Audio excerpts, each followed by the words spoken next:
existe la posibilidad de que en algunas patologías ustedes van a encontrar crecimiento de ganglios superficiales asociados a crecimiento de ganglios profundos, inclusive crecimiento del vaso, crecimiento del hígado, debido a que ellos también participan en este gran sistema de monocíticos y citofágicos, ¿no?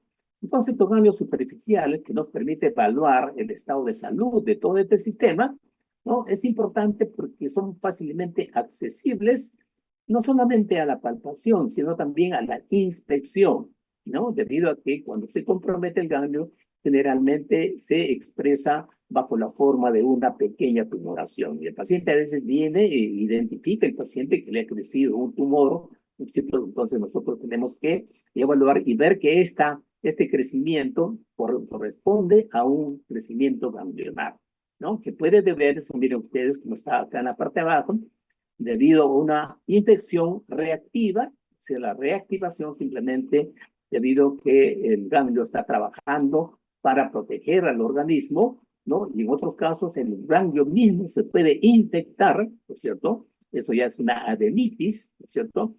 Y también, como muchos de los tumores y neoplasias se diseminan por una serie de conductos, sea la vía sanguínea, ¿no? La venosa o también la linfática, entonces puede haber, ¿no? dispersión de una neoplasia a través de los linfáticos. En consecuencia, el ganglio puede contaminarse y sería una expresión de una metástasis ganglionar de una neoplasia en un órgano determinado, ¿no? Esa es la importancia, entonces, del ganglio.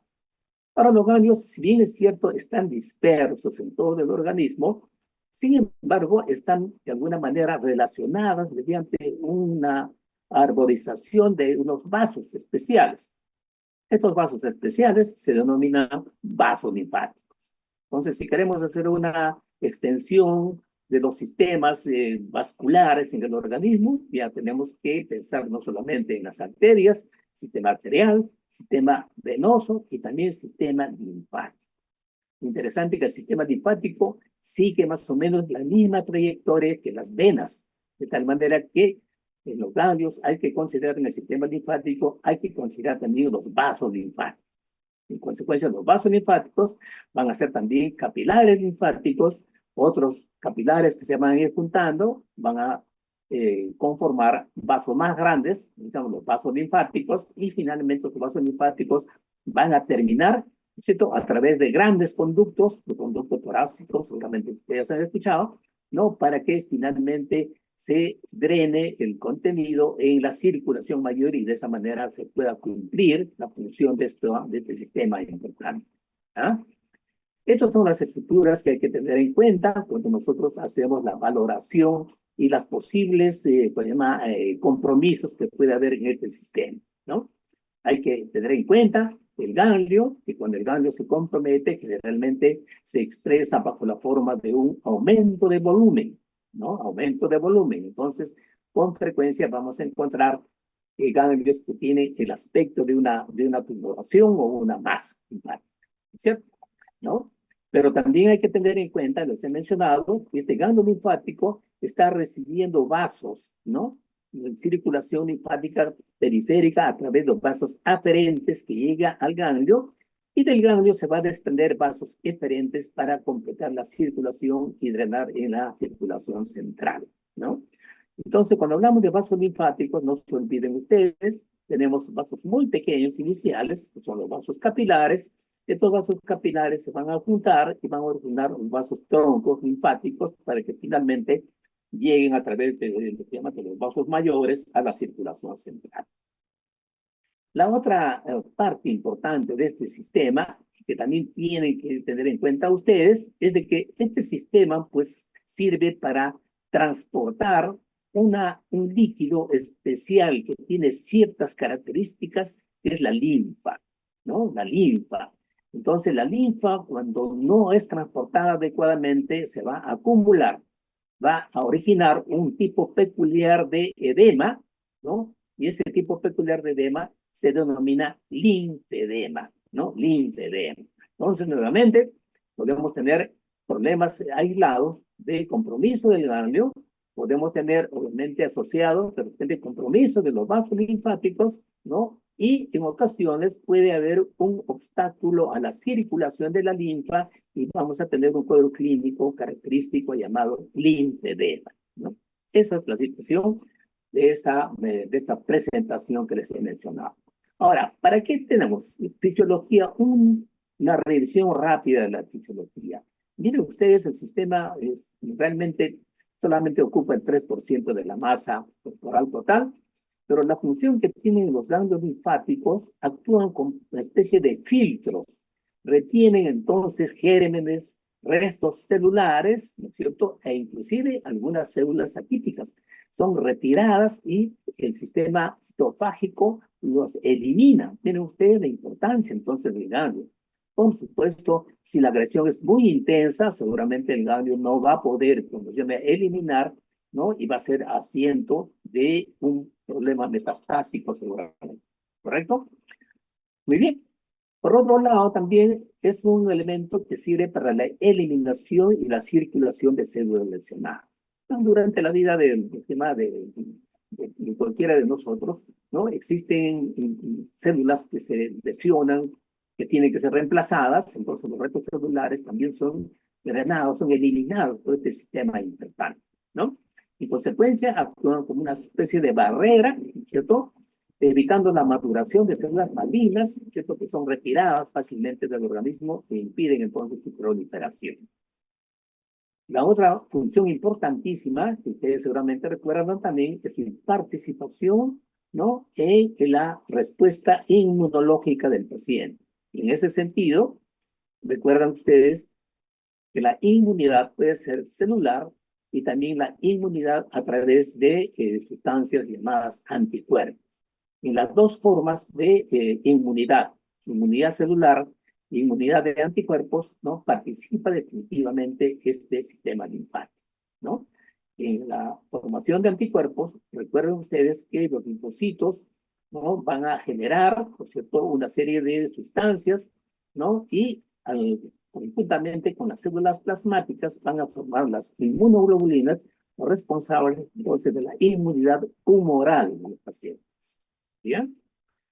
Ahora, ¿qué mecanismos tiene este sistema para eliminar estos elementos de desecho que he mencionado? Gérmenes, células detritus celulares, células atípicas. Lo hacen mediante un mecanismo llamado fagocitosis, ¿no? Hay una incorporación por las células que conforman este sistema, ¿no?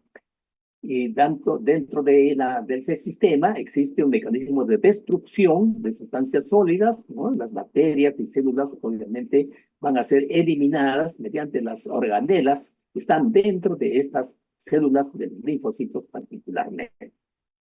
También es importante que tengan ustedes en cuenta, les dije que hay un sistema ubicado en el tracto digestivo.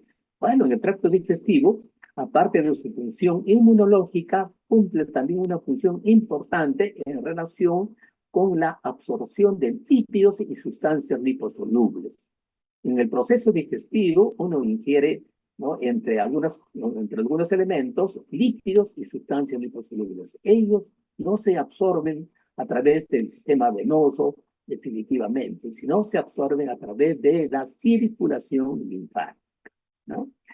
En ocasiones, cuando los órganos centrales de producción de los glóbulos rojos, de los glóbulos blancos fallan, ¿no? Los ganglios pueden asumir esta capacidad de generar nuevamente, ¿no? De función hematopoyética. Esa sería una función hematopoyética extramedular. Eso ocurre, por ejemplo, en los pacientes que tienen aplasias medulares, pueden tener este tipo de capacidad debido a que tienen células con esa capacidad de poder generar elementos de la sangre como leucocitos y células rojas de alguna manera, ¿no? Les mencionaba que en el tejido celular subcutáneo, ¿no es cierto?, que existe una dinámica tremenda con acumulación de líquidos, de líquidos, que vamos a ver cuando hagamos la parte del síndrome edematoso, ¿no? Entonces, interviene en la regulación debido a que parte del líquido intersticial está en relación con la acumulación de un líquido especial que se llama linfa. Entonces, si la linfa no se reabsorbe adecuadamente, y de hecho solamente puede reabsorberse por el sistema linfático, se va a producir una acumulación. Teniendo en cuenta que la linfa tiene dentro de sus componentes moléculas grandes que no pueden ser movilizadas por el sistema venoso. En consecuencia, va a haber una acumulación, ¿no?, de esta linfa en el celular subcutáneo, generando un cuadro clínico que se denomina linfedema. Linfedema. Acá tienen ustedes un resumen, ¿no? Un resumen de las funciones que hemos mencionado, ¿no? Función de filtro en última instancia, de células cancerosas, células detritos celulares, bacterias, ¿cierto? La capacidad de asumir una función hematopoyética cuando el paciente no tiene alteraciones centrales, ¿cierto? Y obviamente cuando los pacientes tienen una infección en alguna parte del organismo, como esa parte del organismo está cubierta también por circulación linfática, ¿no es cierto? Se va a producir, pues, obviamente, un incremento de la función del ganglio, ¿no es cierto?, para tratar de remover, ¿no?, los elementos extraños que llegan de esta región. Entonces el ganglio se va a hipertrofiar, ¿no? Entonces no llama la atención que en un cuadro de tipo infeccioso el paciente puede tener, ¿no?, regionalmente un aumento del volumen de los ganglios, ¿no? A veces los pacientes dicen, me ha parecido una seca, ¿no?, ocurriendo, significando que hay un aumento del volumen del ganglio. Esa es la otra característica que ya hemos mencionado, que la linfa tiene un incoloro, que se llama incoloro, compuesto por glóbulos blancos, proteínas y sales, y la movilización única y exclusivamente se realiza por el sistema linfático, ¿no? Este sistema linfático, por supuesto, para que se produzca la circulación, tiene vasos linfáticos a través de los cuales circula la linfa, y tienen una estructura parecida, pero no igual a las venas, ¿no? Están formados por tejido conjuntivo, tienen válvulas, ¿no?, que evita el retroceso de la linfa, ¿no? Entonces, nuevamente, el sistema linfático es integrante del sistema inmunológico, tanto para la inmunidad celular como la inmunidad tumoral, ¿no?, para tratar de contener los cuadros de tipo infeccioso inflamatorio. Les decía a ustedes que la linfa tiene que ser movilizada y tiene que llegar a los órganos centrales. Entonces, la linfa es capturada por los capilares linfáticos inicialmente. Estos capilares van a confluir formando conductos linfáticos de mayor calibre, ¿no?, que finalmente van a terminar en los ganglios linfáticos, ¿no?, a través de los conductos conectores. Entonces, esto es importante porque el grupo ganglionar que drena está drenando o está recibiendo el drenaje de áreas determinadas, ¿ya? Entonces, el drenaje de la subgema que recibe un ganglio lo hace de una región determinada, ¿no? Eso es importante cuando uno quiere evaluar el ganglio. Si hay un problema inflamatorio o infeccioso en un área determinada, busca el área donde le corresponde al ganglio correspondiente, ¿no? Entonces, estos vasos linfáticos ya más grandes finalmente van a formar vasos que se van a ir uniendo y formar finalmente dos conductos bastante notorios, ¿no? Uno de ellos el conducto torácico y el conducto linfático derecho, ¿no? Este finalmente va a desembocar en la circulación central.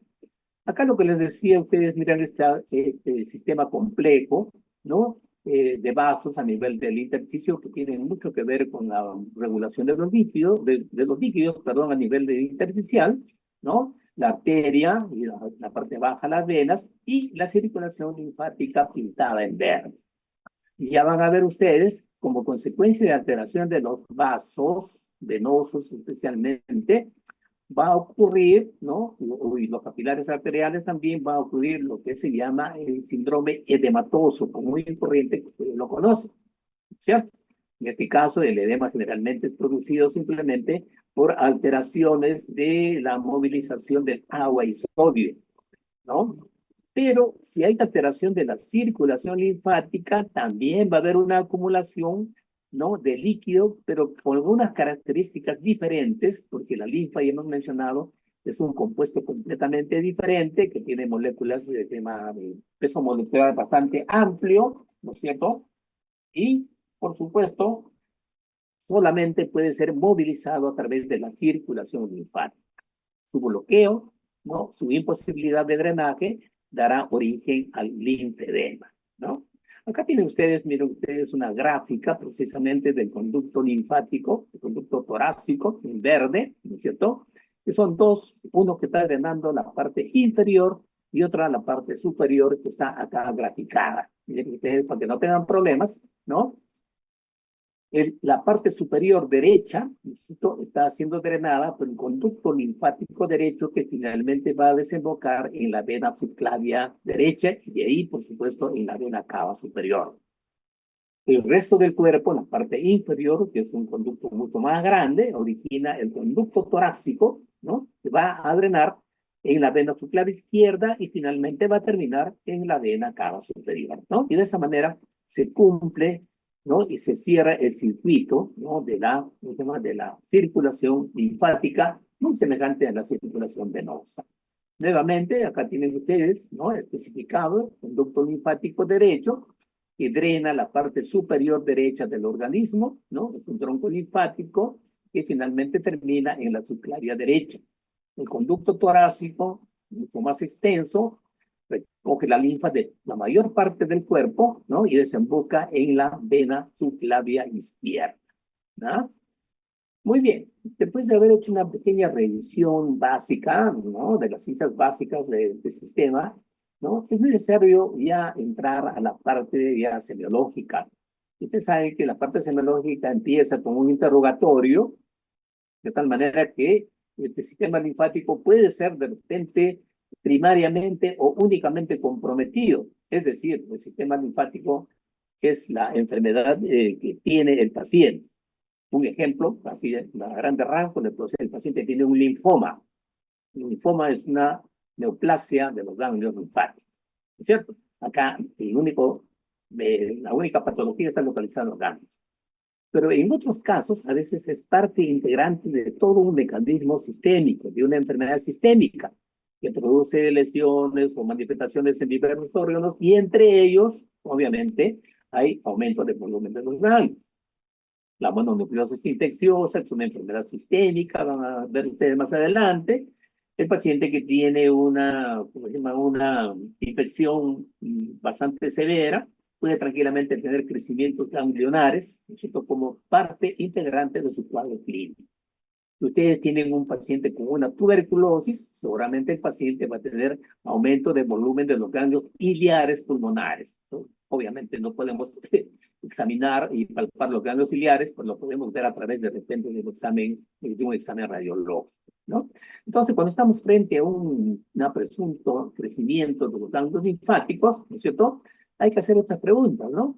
¿Cuándo apareció el bulto o la tumoración que el paciente ha percibido, ¿no? En algunos casos el paciente puede traer la información, o en otros, cuando nosotros hacemos un examen minucioso, podemos detectar, ¿no? Este elemento que el paciente no nos menciona, ¿no? Entonces, lo que significa que no necesariamente ustedes van a examinar los ganglios linfáticos cuando el paciente dice me ha crecido el ganglio o me ha crecido un tumor, ¿no? Sino tiene que hacer una valoración de todas las áreas para tratar de determinar pequeños crecimientos que el paciente no lo ha percibido, ¿no? Entonces, también es importante ver la velocidad de crecimiento, ¿no? ¿Con qué velocidad, ¿no? Esa es la evolución temporal, ¿no? ¿Con qué velocidad ha crecido, ¿no? Otra pregunta, ¿ha sentido dolor o calor en la zona? Esto es importantísimo porque un tipo peculiar de compromiso del ganglio son las adenitis. En las adenitis, o los problemas inflamatorios de los ganglios, generalmente son dolorosas, mientras que la ausencia de dolor en ganglios crecidos es característica de los ganglios de tipo neoplásico. Miren ustedes, es importante, ¿no? También es conveniente preguntar si ha habido alguna modificación de la piel suprayacente. En caso de que haya una infección, la piel estará pues, eritematosa, rojiza. Y en algunos casos de infecciones severas de los ganglios, inclusive pueden haber supuraciones, pueden haber fístulas y secreciones que pueden tranquilamente ver nosotros, ¿no? O una situación que nosotros vemos todavía con nuestros pacientes acá en nuestro medio es la tuberculosis ganglionar a nivel del cuello. Entonces uno puede ver tranquilamente que los ganglios están obviamente crecidos, ¿no? Hay cuadros que llaman de repente de fistulización y presencia de secreciones. También importa saber si solamente son únicos o múltiples, ¿no? Únicos en una sola región o también múltiples en una sola región o también en varias regiones, ¿no? También preguntar, por supuesto, en relación a lo que les he mencionado, que puede ser parte de todo un cuadro sistémico, los síntomas de índole general, palidez, pérdida de peso, astenia, decaimiento, ¿no es cierto? Y manifestaciones de un órgano en particular que puede estar, se llama, expresando este tipo de, de compromiso del sistema linfático. Y esto en relación a esta última situación que dice, ¿tiene síntomas de otros órganos o sistemas? ¿No es cierto? Entonces, eso es el interrogatorio a grandes rasgos de lo que tiene que indagarse en el paciente que viene por un problema aparentemente de tipo ganglionar. Cuando encontramos o sospechamos que el paciente puede estar presentando una alteración de la circulación linfática, por supuesto, sabemos que hacer diagnóstico diferencial en el otro edema clásico, pero si estamos pensando en linfedema, ¿cierto? También debemos hacer algunas preguntas, entre ellas las áreas o zonas del organismo que se compromete, teniendo en cuenta que el drenaje es de tipo regional, ¿no? También el ritmo de progreso, la duración del proceso, factores que pueden, o enfermedades que pueden estar inmersas en este tipo de situación, ¿no? Síntomas acompañantes y los antecedentes sumamente importantes, enfermedades de tratamiento anteriores, que el paciente ha recibido medicaciones como quimioterapia o antibioterapia, ¿no? Quimioterapia, pues ustedes de inmediato van a pensar ustedes en un problema neoplásico. Estos son los antecedentes médicos de importancia que puede haber cuando uno encuentra un crecimiento ganglionar. El paciente ha tenido radiología torácica y ha habido algún indicio de crecimientos ganglionares. El paciente tiene pruebas, obviamente, o ha tenido de repente exposición, tema a la tuberculosis. El paciente ha tenido transfusiones sanguíneas, es portador de alguna patología crónica. Los pacientes tienen cirugía y traumatismos previos. Esto es importante. Por ejemplo, si ustedes tienen una neoplasia de mama, entonces, cuando está en una fase determinada, el cirujano determina pues, el crecimiento o la extirpación de la mama, ¿no? Pero como la mama tiene su drenaje linfático característico, entonces generalmente se hace también un vaciamiento linfático. Entonces, si vaciamos o extirpamos los ganglios linfáticos correspondientes a la mama, la circulación linfática se va a bloquear. En consecuencia, el área correspondiente que ya no tiene ganglios va a producirse un linfedema precisamente por exéresis o eliminación de los ganglios linfáticos encargados del drenaje de esa zona, ¿no? Las infecciones recurrentes también son importantes, ¿no? En este caso del linfedema, ¿no? Ahora, ¿qué fases de la exploración? Siempre tengan ustedes en cuenta las fases ordenadas que les han enseñado, ¿no? Inspección, palpación, percusión, ocultación. Eso es independiente para todos los órganos. Pero en el sistema linfático, por supuesto, hay algunas fases que nosotros no vamos a hacer. Por ejemplo, no vamos a hacer, pues, tema ocultación. Pero sí podemos, inspección y palpación es fundamental. En consecuencia, el equipo básico que ustedes pueden utilizar es un centímetro, porque a veces hay que determinar la medida, ¿cierto? Inclusive con lápiz térmico para poder de alguna manera hacer la mensuración, ¿no? Y hacer el seguimiento para ver con qué rapidez está creciendo, ¿no? Mediante la impresión y palpación, básicamente nosotros tenemos características de este crecimiento ganglionar, ¿no? Región por región, ya vamos a ver que, ya se ha mencionado, los ganglios están distribuidos en regiones, ¿no? Y cada grupo ganglionar está drenando una región determinada, ¿no? Paralelamente, hay que hacer la valoración de otras estructuras, parte integrante de este sistema, de este extenso sistema, ya hemos hablado del hígado y del vaso, Por supuesto, la valoración de esto se hará pues, en el capítulo correspondiente o en el área correspondiente del examen abdominal, ¿no? Sinología gastroenterológica, ¿no? Está por demás decir que la zona que debe ser evaluada debe ser una zona que esté expuesta y el examinador tiene que estar en una posición determinada que facilite el acceso de temas de estos grupos sanguinarios, ¿no? Más aún, teniendo en cuenta, ya les he mencionado, algunas características como las modificaciones de la piel suprayacente nos pueden guiar, ¿no? Para tener en cuenta qué puede estar pasando con el paciente, ¿correcto? En el examen físico, a veces podemos encontrar daños muy pequeñitos, ¿no? Pero generalmente no son palpables, ¿no? No son palpables, ¿no?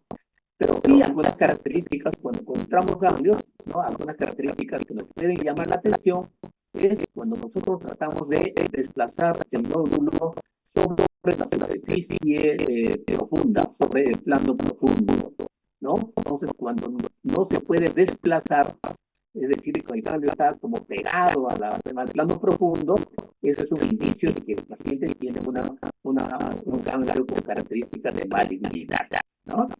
Estos cambios aumentados de tamaño, también, como les he mencionado, hay que explorar en las zonas adyacentes, en las regiones donde están drenando este grupo hormonal, ¿no? En ocasiones también encontrar ustedes que los daños son bastante móviles, de tal manera que al inicio la palpación se hace bastante fina y en la medida que se va ubicando, se va presionando un poco, porque si de inmediato comenzamos a presionar rápidamente el daño pequeño se nos va a escapar, ¿no? En la persona normal realmente no va a encontrar. Excepcionalmente se puede encontrar en la zona inguinal pequeñas crecimientos alveolares que no tienen mucho significado, ¿ya? Algunos términos que en frecuencia ustedes van a escuchar o van a estar referidos en la historia clínica, ¿no? Entonces, con frecuencia, los crecimientos alveolares son denominados adenomegalas, ¿no? O también linfoadenomegalia o adenocarcinoma. Adenomegalia y linfoadenomegalia solamente hace referencia al aumento del volumen del grano, significa que es un ganglio palpable, ¿cierto? ¿No? Un ganglio palpable. En consecuencia, ¿no es cierto? Esto es lo que se denomina adenomegalia, ¿no? Adenopatía, también van a expresar ustedes el término patogénica enfermedad, significa que es un ganglio que tiene características patológicas, ¿cierto? Entonces, con frecuencia, cuando los ganglios están aumentados de tamaño y en una región pueden yuxtaponerse, o sea, varios ganglios se juntan, ¿no es cierto? Y parece como una sola masa, esto se denomina conglomerado ganglionar. Ya vamos a ver el ejemplo más abajo, ¿no? Hay que determinar los límites de los ganglios, se menciona el uso del lápiz dermatológico y la manipulación debe ser un seguimiento del crecimiento del paciente. También hay que evaluar algunas otras características como es la sensibilidad, ¿no? Tener en cuenta que cuando los ganglios son inflamados, los ganglios son dolorosos, entonces el sufijo itis está enfermamente identifica inflamación. La manera que la adenitis, ¿cierto? Que sea una inflamación ganglionar, evitando generalmente doloroso a la comprensión, ¿no? Y puede haber cambios también con eritematoso o agrandamiento de la piel, ¿no?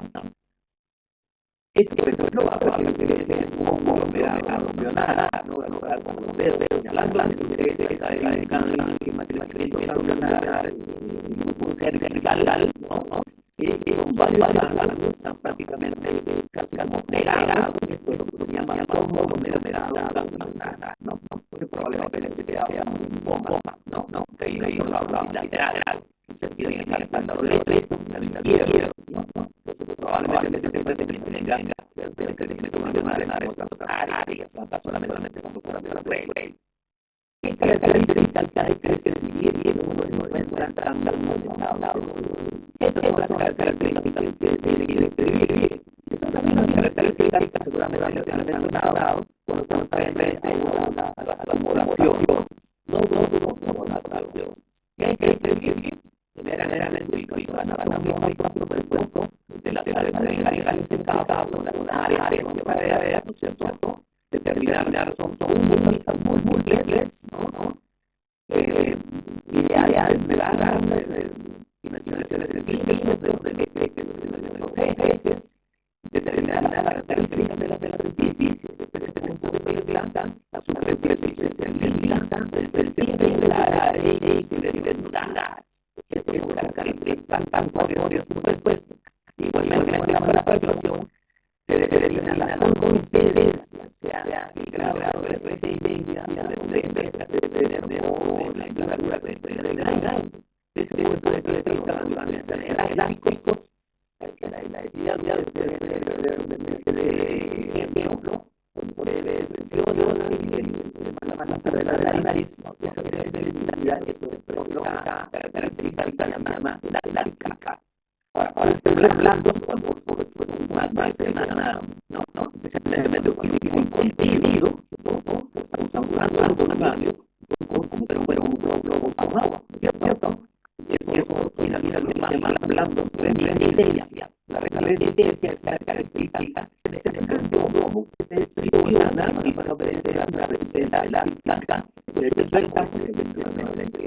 más entiende esas cosas, se llama resistencia.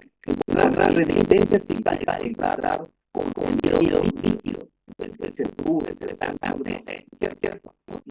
Pero también es poroso, debe tener una consistencia de piedra, de pétreos. Tener en cuenta que esta consistencia de lo que causa son características de los cambios neoclásicos. La valoración de la esencia que los laboratorios son dolorosos, los neoclásicos no son dolorosos. La otra fase de la evaluación es a través de determinar la movilidad, ¿no? Donde se toma el cambio con dedos y se trata de desplazar sobre el lado profundo. Entonces, en cambios neoplásticos, esto es imposible. El cambio está prácticamente adosado al plano profundo y no se puede movilizar, ¿no? También hay que ver la movilidad con respecto al plano superficial. Esto también ocurre en el plano de tipo inflamatorio. Y en la de alenisis, inflamatorias seguras, la más bien tiende a apagarse a la piel, ¿cierto? E inclusive a fracturarse, como les he mencionado, y producir una fístula, de repente con eliminación de secreciones, puede haber cicatrices, etcétera. Entonces, estas características hay que precisar. Con esa finalidad, acá tienen ustedes, cuando nosotros estamos en el estos son los problemas que nosotros tenemos en clínica. En realidad, es un laboratorio personal de la clase y tener la importancia que puede tener, ¿no? Y la orientación que va a dar fácilmente mediante un examen semiológico fácil. En cuanto al número de tamaño, no hay variación, no hay una diferencia, ¿no? Ambos inflamatorios clásicos pueden ser únicos o pueden ser, obviamente, múltiples. La diferencia está en la consistencia del mencioné. El canalizador es realmente blando, variable, ¿cierto? ¿No? Mientras que el ganglio clásico es duro y filoso, pétreo, inclusive, ¿correcto? En cuanto a las características de la superficie, el ganglio inflamatorio generalmente es un borde liso, un borde regular, ¿no? A diferencia del clásico, que es irregular, nodular, inclusive. En sensibilidad ya les mencioné, el ganglio inflamatorio doloroso, el ganglio clásico es indoloro. En cuanto a la movilidad, el ganglio inflamatorio generalmente tiene tendencia a fijarse a la piel, mientras que el ganglio clásico más bien se fija a plano profundo, ¿no? Eso es el nombre de cáncer, ¿no? El cáncer de cangrejo, ¿no? Entonces, como que se lo llama agarrado, el plano profundo, ¿no? Es característica del ganglio clásico, ¿no? Por supuesto, les dije a ustedes que los ganglios están distribuidos en regiones. Entonces, hay que tener una sistematización y un orden para hacer el examen de los ganglios, ubicando las regiones, ¿no? Empezamos siempre por la cabeza. Y en la cabeza tienen ustedes varias áreas importantes, ¿no? Hay 6 etapas en la cabeza. Y generalmente a veces se hace de manera conjunta también, obviamente, con el cuello. Pero vamos a tratar de separar un poco, ¿no? ¿Qué áreas o qué grupos ganglionares tenemos en la cabeza? Tenemos en la parte posterior del cráneo, tenemos ganglios suboccipitales. Estos ganglios suboccipitales, por supuesto, están drenando, ¿no?, la linfa correspondiente del cuero cabelludo. Entonces, los pacientes que tienen pues, infecciones en la cabeza, etcétera, pueden tranquilamente tener crecimiento de los ganglios suboccipitales. De ahí pasamos a la parte adelante y en relación con el pabellón auricular, podemos distinguir los ganglios, los grupos preauriculares y ganglios retroauriculares, ¿no? Los preauriculares están delante, por supuesto, del pabellón auricular, ¿cierto? Y los retroauriculares, ¿cierto?, están sobre la apófisis mastoides, ¿no? También hay un grupo interesante llamado también ganglios parotidios o también retrofaringios, también ganglios llamados también, se llama amigdalianos, que se encuentran en el ángulo del maxilar inferior, ¿no? Y prácticamente en el ángulo. Más adelante, en la región submaxilar, está precisamente el grupo submaxilar, ¿no es cierto?, ¿no?, entre el ángulo y el vértice del mandibular, y ya les voy a enseñar, ¿no? Y finalmente en la parte anterior, debajo del mentón, están los grupos submentonianos, ¿no? Acá tienen ustedes una gráfica de la distribución. Estos ganglios occipitales están solamente graficados así de manera que son más posteriores, ¿no? Están los retroauriculares, los preauriculares, ¿no es cierto? Los ganglios acá, el ganglio tonsilar, ¿no es cierto?, en el ángulo del maxilar inferior, ¿no? Diferencian ustedes de los ganglios submaxilares más adelante y el ganglio submentoniano, ¿no? Entonces, estas son las áreas que están drenando, por supuesto, estructuras que provienen de estas áreas determinadas, ¿no? Acá, el ganglio tonsilar, por ejemplo, pues estará aumentado de volumen en los pacientes que tienen amigdalitis o faringitis amigdaliana, ¿no es cierto? Entonces, eso, los problemas del piso de la boca, seguramente los ganglios submaxilares y así sucesivamente. Después de la valoración de los ganglios de la cara, pasamos a los ganglios del cuello. En el cuello, ¿no?, tenemos estas 4 etapas fundamentales, ¿no? Tenemos los ganglios cervicales superficiales, que están distribuidos a lo largo del músculo esternocleidomastoideo, ¿no? Después tenemos los ganglios cervicales posteriores a lo largo del músculo trapecio, los grupos cervicales profundos que están por debajo del esternocleidomastoideo. Y después de ahí pasamos a los supraclaviculares, ¿cierto?, donde se encuentran precisamente a nivel por encima de la clavícula, lo que corresponde a este tipo de situación. Acá tienen ustedes, ¿cierto? Esto es, obviamente, la cadena cervical, ¿no? Anterior, la cadena cervical posterior. Acá no está graficada en la cadena cervical profunda, y los ganglios supraclaviculares. Un ganglio peculiar supraclavicular en el lado izquierdo, les voy a mencionar, es un ganglio denominado el ganglio de Virchow. Este ganglio de Virchow es un ganglio que se encuentra en la zona supraclavicular del lado izquierdo. Y este ganglio de Virchow está en relación con procesos neoplásicos, sea del estómago o sea también del tema del pulmón, ¿ya? Ese es el famoso ganglio de Virchow. Tiene características neoplásicas, ¿ah? Este es el cuello, ya mencionamos. Acá tienen nuevamente una gráfica más o menos de una sumatoria de tantos de los ganglios, ¿no?, del cráneo, de la cara y del cuello, ¿no? Entonces, no hay mayor diferencia, solamente para que tengan ustedes una orientación más clara, ¿no?, de manera gráfica. Cuando nosotros evaluamos las axilas, tener en cuenta que la axila tiene una característica de distribución de una pirámide truncada. Entonces, tiene una parte anterior, una parte posterior, una parte medial, una parte lateral y una parte en la punta de la axila, ¿no? La parte anterior está pegada al músculo pectoral. La parte posterior está en los músculos dorsales, la parte de atrás. El grupo que está pegado a la caja torácica es el grupo medial. Y el grupo que está en la parte inicial del brazo, ¿no? Del brazo es obviamente el lateral. Y en el ápice, ¿no? De la axila están obviamente el grupo se llama apical. Acá tienen ustedes la distribución que les he mencionado en forma de una pirámide, ¿no es cierto? La denominación anatómica puede variar dependiendo de la estructura anatómica vecina, ¿no? Pero ustedes pueden decir el grupo anterior, ¿no? ¿No? O pectoral, el grupo posterior, ¿no es cierto? ¿No? El grupo interno, ¿no? Que está pegado a la pared torácica, ¿no? El grupo externo, que está pegado al brazo, a esta parte de arriba, y los apicales. Acá tienen la distribución gráfica en la parte baja, ¿no es cierto?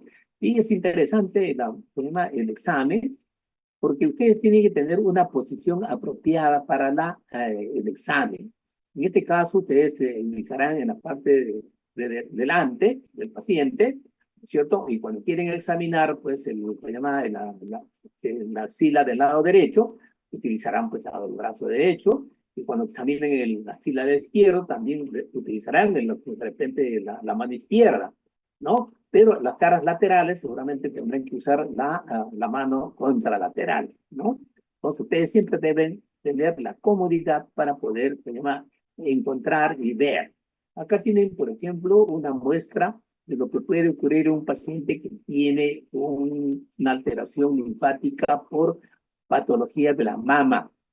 Claro, una neoplasia de mama, por ejemplo, compromete ganglios linfáticos profundos, la cadena mamaria, eso no lo vamos a poder ver, pero puede comprometer, miren ustedes, el grupo axilar interno, ¿no es cierto? El grupo axilar externo o humeral, ¿no? El anterior y el posterior también se puede comprometer, de tal manera que si ustedes tienen una tumoración en la mama, el examen no va a estar completo si ustedes no evalúan, ¿no es cierto?, los ganglios de esta zona, ¿no? Entonces, un ganglio crecido en esta zona en un paciente que tiene un cáncer de mama, significa que es un cáncer que ya se ha extendido, ¿ya? Ustedes saben que en los cánceres hay que hacer pues, la tipificación del grado de, pues, de compromiso, ¿no? Entonces, uno de ellos es precisamente el hallazgo del órgano. Encontrar un ganglio crecido significa que el paciente ya ha tenido una extensión, porque la única forma de que el ganglio pueda hacer asiento de una metástasis es que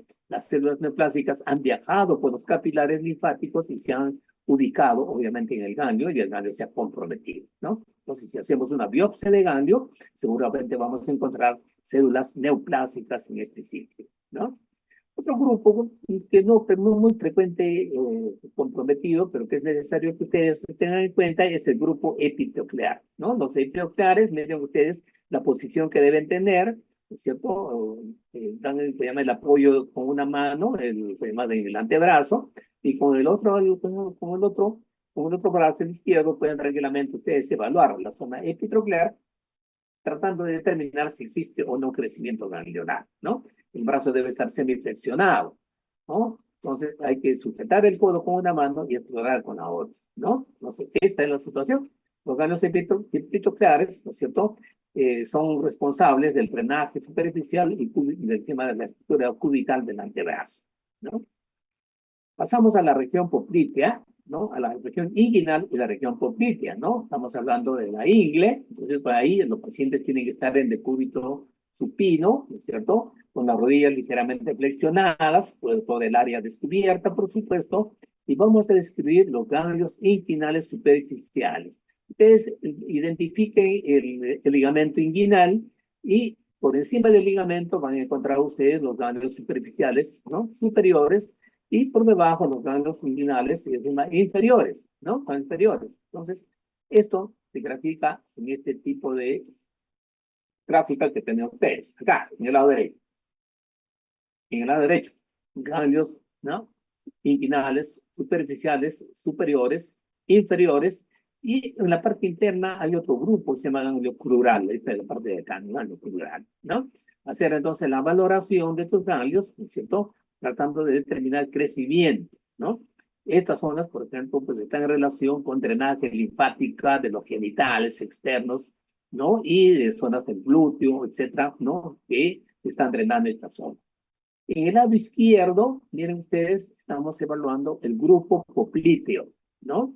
Entonces acá, bueno, la rodilla acá está demasiado flexionada. La rodilla debe flexionarse menos y examinar, miren, con las dos manos, el grupo con la zona poplitea y tratando de determinar, por supuesto, el crecimiento de ganglios.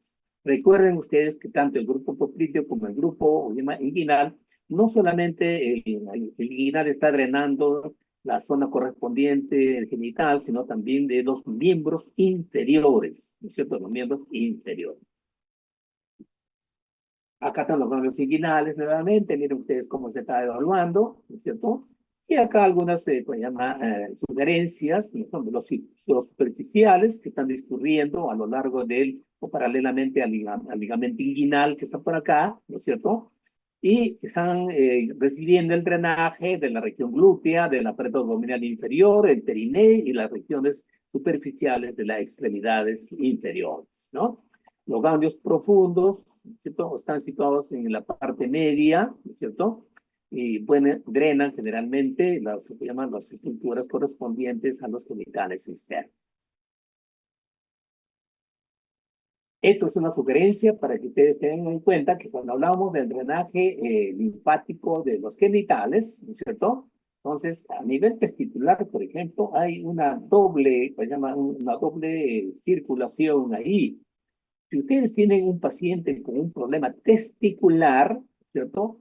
El compromiso testicular no drena a los ganglios superficiales, sino drena a los ganglios profundos, que nosotros no podemos palpar, ¿no? Pero solamente si hay lesiones en el escroto o en el pene, en esos casos sí podemos palpar ganglios a nivel inguinal. Entonces, un paciente que tenga, por ejemplo, un seminoma, este paciente no va a tener ganglios inguinales, no va a tener ganglios ilíacos seguramente profundos. Pero si este paciente tiene una enfermedad genital, puede tener un chancro, una sífilis, no, este paciente sí va a tener un crecimiento ganglionar a nivel inguinal. Igualmente, si tiene también una lesión infecciosa de repente en el pie, ¿cierto? Se va a producir un incremento del volumen del ganglio de esta zona correspondiente. Igual ocurre en los genitales femeninos, ¿ya?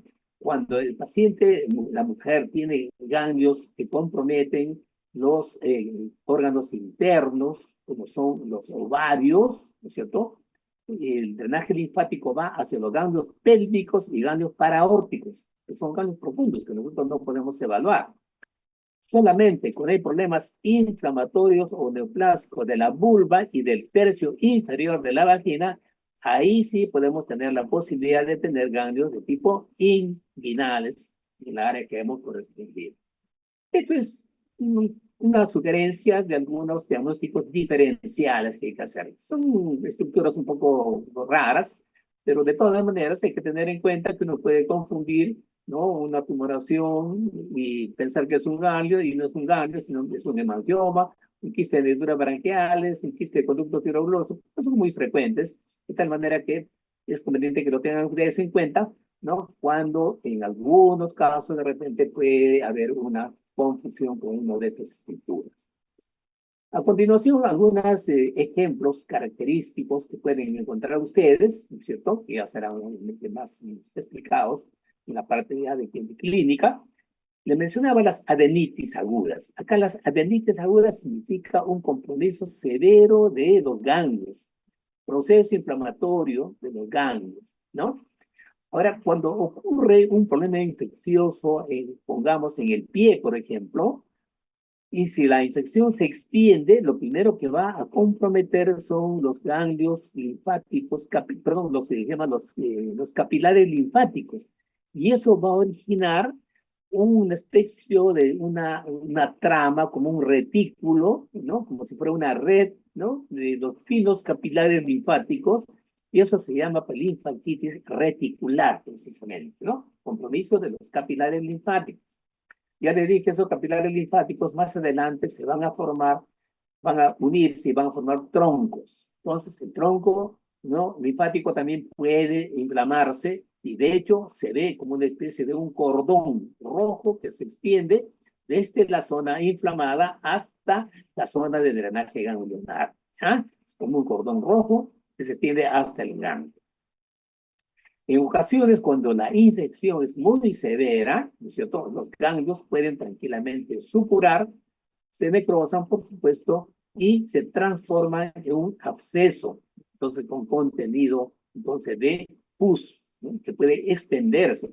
Si este absceso ganglionar se extiende al tejido celular subcutáneo, ya recibe el nombre de adenoflenoma, ¿ya? Le dije a ustedes que enfermedades sistémicas, como por ejemplo en este caso la tuberculosis, pueden originar compromisos locales, ¿no?, de los ganglios. Esto ocurre fundamentalmente en los ganglios cervicales, ¿no? Entonces, nuestra gente que todavía a veces consume leche sin pasteurizar, ¿no es cierto?, de la vaca, de frente a la boca, y a veces las vacas tienen, se llama una mastitis tuberculosa, tranquilamente se puede producir ubicación en los, en los ganglios a nivel de la boca, ¿no? De la boca y en ganglios regionales, ¿no? Por la entrada del germen por la boca, ¿no?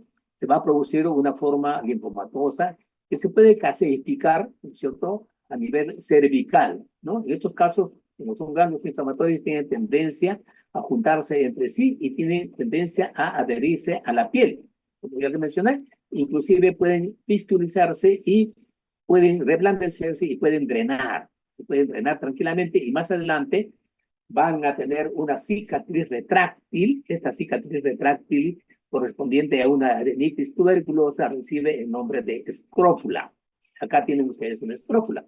Miren ustedes, esto todavía está en fase aguda. Miren ustedes, acá todavía, pero la piel suprayacente está eritematosa y acá ya hay un punto que probablemente ya se va a aperturar. Acá en la parte baja ya se aperturó y queda una cicatriz irregular retráctil, es lo que se conoce como el nombre de escrófula. ¿Ya? Esto es lo que se ha mencionado. Acá es un cuadro infeccioso del pie. Miren ustedes acá el cuadro infeccioso del pie. La imagen no es muy clara, pero si ustedes centran en el que llama la atención en esta parte del pie, van a encontrar como una especie de retículo, una red roja. Esa es la linfangitis capilar reticular, ¿no? Más adelante estos vasos se van a juntar y acá tienen ustedes un vaso linfático, mira, inflamado con una raya roja que se extiende hasta drenar en el ganglio correspondiente. Eso se llama una linfangitis troncular, ¿no?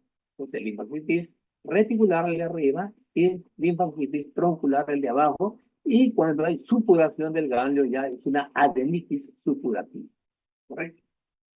Otros ejemplos, por ejemplo, en la sífilis, saben ustedes, el punto de entrada, cuando es obviamente el tema genital, tanto masculino como femenino, si se produce en el glande o en el preprucio, obviamente van a tener ganglios a nivel inguinal, ¿no? Estos ganglios son generalmente, siendo inflamatorios, por desgracia son indoloros, y lo peor es que a veces pueden regresionar solos, ¿no? Entonces ese es el problema de la sífilis, ¿no?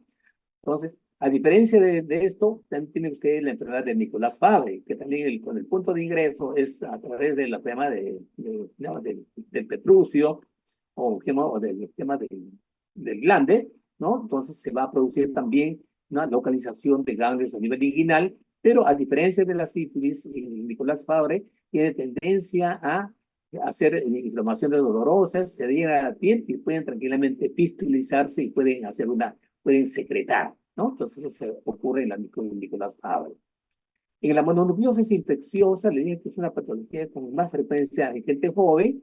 Hay aumento de volumen de los ganglios a nivel cervical, son ganglios dolorosos, múltiples, y están asociados generalmente a una faringitis severa. El cuadro clínico del paciente tiene una faringitis severa, ¿no? Y también está acompañado del crecimiento también del vaso. Hay un crecimiento del vaso de esplenomegalia, ¿no? Entonces, esto es característico de la mononucleosis infecciosa. Bueno, Angie ya está prácticamente fuera. Vamos a admitirlo. Los linfomas son una forma de proceso neoformativo, localizados obviamente en los ganglios, ¿no es cierto? Dos tipos de linfomas, saben ustedes, el Hodgkin y el no Hodgkin, ¿no? En estos casos hay que tener en cuenta que el compromiso puede ser uniregional o varias regiones, ¿no? y sirve para el estadiaje, ver en qué estadio están los pacientes cuando se evalúan todos los grupos ganglionares. Interesante que el grupo en los linfomas, especialmente en el Hodgkin, puede estar acompañado de fiebre y confundirse entonces con un cuadro infeccioso, ¿no? Entonces acá ya tienen un dato importante cuando hablan ustedes de fiebre, ¿cierto? La fiebre no solamente significa un cuadro infeccioso, sino también algunas neoplasias pueden aparecer con cuadro de fiebre, ¿no? Los ganglios neoplásicos, metastásicos, hemos mencionado las características que ustedes pueden encontrar, ¿no? Están duros, fijos, a plano profundo, y por supuesto, ¿no? Corresponden a las áreas determinadas de compromiso del órgano determinado. Acá tienen ustedes un linfogranuloma venéreo, miren ustedes cómo se fistuliza y se lesiona. Acá en el otro lado derecho tienen un ganglio, obviamente, por crecimiento neoplásico, es un linfoma de Hodgkin, ¿no? Es un conglomerado ganglionar, ¿no? Parece el paciente anterior que les mencioné. Acá no hay alteración, obviamente, de la piel subyacente, miren ustedes, a pesar de que el ganglio es notoriamente bastante sano, ¿no? Esta es la mononucleosis infecciosa que les mencioné, más frecuente en los niños. Miren, ustedes tienen tendencia a tener una linfodenopatía, crecimientos ganglionares, especialmente cervicales, bastante intensos, asociados a un cuadro de angina bastante amplio, bastante severo, ¿no es cierto? Y con crecimiento en la parte baja, hay crecimiento del tema del hígado y también hay crecimiento del vaso, ¿no? Y lesiones dérmicas que pueden estar acompañadas. Eso es la mononucleosis infecciosa. En el linfedema, vamos a seguir. Este es el tema, la fisiopatología del linfedema. Ya saben ustedes lo que es el linfedema. Es la acumulación de la linfa, ¿no es cierto?, por bloqueo de la circulación linfática, sea por alteración de los vasos, sea por alteración de los ganglios, ¿no? Entonces, que no permiten el drenaje de la linfa. Entonces, ¿qué ocurre? El mecanismo fisiopatológico en estos casos, la acumulación de linfa, va a producir acumulación de fibroblastos y también de adipocitos y de macrófagos. Posteriormente, como el bloqueo de la circulación linfática facilita las infecciones, la respuesta inflamatoria va a estar obviamente alterada y hay episodios repetidos de infección que van a acentuar obviamente el compromiso de los pequeños vasos que pueden estar. Finalmente, la extremidad termina con fibrosis y cicatrización subcutánea y cambios en la piel correspondiente bastante severos, ¿no? Entonces, el pie está tremendamente aumentado de volumen, inclusive tan grande, ¿no?, que corresponde o muy semejante al pie de un elefante, y eso se llama elefantiasis, ¿no? Elefantiasis, que lo vamos a ver más adelante, ¿no? Esto desde el punto de vista de las causas, ¿no? Saben ustedes que el linfedema, ¿no?, puede ser tema hereditario, primario, genético, ¿no es cierto? En estos casos hay deficiencia del desarrollo de los capilares linfáticos y en consecuencia los pacientes tienen probablemente extremidades grandes, ¿no es cierto?, ¿no?, o voluminosas, un poco desproporcionadas con el resto del cuerpo, ¿no es cierto? Entonces, en estos casos hay un desorden en el desarrollo de los capilares linfáticos. Lo más frecuente que vamos a encontrar nosotros son el secundario, o sea, hay compromisos de los vasos, o sea, los vasos y los linfáticos están normales, pero por un cuadro de tipo infeccioso, neoplásico o de tipo quirúrgico, ¿no?, se bloquea la circulación linfática. Entonces, ya les he mencionado que la radioterapia, neoplasia, en la cirugía, en la extirpación mamaria y el pasamiento ganglionar, obviamente se va a trastornar la circulación linfática del brazo correspondiente. En las insuficiencias venosas crónicas, como hay cuadros infecciosos, la infección también va a comprometer los pequeños vasos linfáticos y los vasos linfáticos infectados se van a fibrosar y se puede sumar, ¿no?, al cuadro de insuficiencia venosa, se puede sumar un problema de tipo linfático, ¿ya? Y postinfeccioso y postraumático también es característico. Esta es la clasificación que ya les he mencionado. En primario tienen la enfermedad de Milroy, simplemente para que tengan en cuenta, porque eso probablemente lo harán, digamos, en la parte clínica. Los secundarios son los más frecuentes, secundario infeccioso. Recuerden ustedes que hay un cuadro de una parasitosis muy interesante que es la filaria, lo que no tenemos nosotros, sino en los países tropicales, que se introduce a través de los capilares linfáticos, se produce bloqueo. Entonces, las extremidades obviamente tienen un crecimiento bastante grande, ¿no? Y eso es característico de la elefantiasis, ¿no? Entonces, acá tienen ustedes la semiología del sistema linfático, ya les mencioné. El compromiso más frecuente son los miembros inferiores, la piel se torna terrosa por todas las características fisiopatológicos que he mencionado, es dura, no depresible y áspera, a diferencia del otro tipo de edema. Hay un signo que se llama el signo de Kaposi-Steinmetz, ¿no? Entonces, cuando uno quiere presionar o hacer un pliegue en esta zona, obviamente es imposible porque la piel está dura, definitivamente, ¿no? Hay engrosamiento, hay hiperkeratosis de la zona, ¿no? Y puede inclusive a través de pequeños orificios puede haber un drenaje de líquido linfático, ¿no? Inicialmente puede ser doloroso, pero generalmente, ¿no? El linfedema ya no es doloroso. Acá tienen ustedes un linfedema. Este linfedema en la primera, tienen ustedes un linfedema de la pierna del lado derecho. Miren, ustedes comparen con la otra pierna, ¿no? Entonces, acá ha habido un bloqueo por algo, no sabemos qué ha sido. En la parte anterior y en la parte posterior es lo mismo, ¿no? Acá tienen ustedes también, ¿no? Lo que se menciona, ¿no? Que obviamente el linfedema puede ser debido a un bloqueo de la circulación por alteración de los vasos linfáticos o por alteración de los ganglios, especialmente cuando se estirpan los ganglios regionales de los órganos, ¿no? Este finalmente es el famoso ganglio de Virchow, ¿no? Celical, ¿no? Izquierdo, ¿no? Que es un ganglio metastásico por una patología neoplásica digestiva o respiratoria. Muy bien, chicos, esa es toda la información, ¿ya? A uno de los delegados voy a pasarle si ustedes quieren las transparencias para que puedan ustedes ya difundirla en el grupo. Muy bien, les dejo porque la doctora Pariona me parece que ha invertido su clase. Muy bien, nos vemos. Gracias. Gracias, doctor. Gracias, chicos. Gracias. Muy bien, muy bien. Gracias, gracias.